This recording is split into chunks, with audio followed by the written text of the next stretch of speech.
दानियाल की माँ, जो खामोशी से ये सब देख रही थी, इसकी नजरें अपने बेटे के चेहरे पर जमी थीं।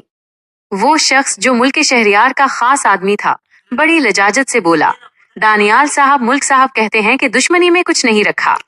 ये रकम कोई रिश्वत नहीं, बल्कि एक बड़े भाई की तरफ से आपकी बहन के लिए दुआ है।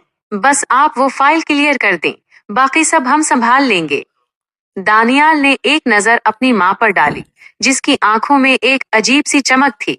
उसे लगा शायद माँ मान गई है, लेकिन अगले ही लम्हे उसकी माँ ने सुकून से कहा, दानियाल बेटा, मैंने सारी जिंदगी तुम्हारे बाप की दी हुई हलाल की रूखी सूखी रोटी खाई है, लेकिन मेरा सर हमेशा फख्र से बुलंद रहा।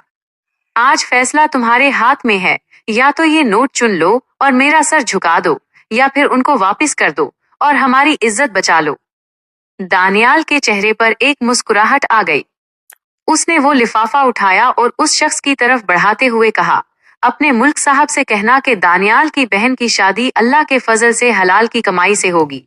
और रही बात फाइल की, तो वो तब तक मेरे दफ्तर से नहीं निकलेगी जब तक सड़क का एक एक आंच तैयार नहीं हो जाता। वो शख्स गुस्से में मिठाई का डब्बा उठाकर वहां से रफू चक्कर हो गया। अगली सुबह जब दानियाल दफ्तर पहुंचा, तो उसे एक बड़ा सरप्राइज मिला।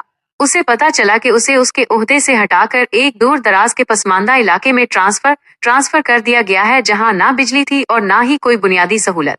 ये मिस्टर जावेद और मुल्क शहरियार की मुश्तरका चाल थी। बशीर साहब ने अफसोस से कहा, दानियाल, मैंने कहा था ना कि वो तुम्हें नहीं छोड़ेंगे। वहां जाना किसी सजा से कम नहीं है। दानियाल ने अपना बैग कंधे पर लटकाया और अज़्म से कहा, बशीर साहब, अगर अल्लाह ने मेरा रिस्क वहां लिखा है तो मैं वहां भी काम करूंगा। हक का सूरज कहीं भी निकले, अंधेरा तो खत्म होता ही है।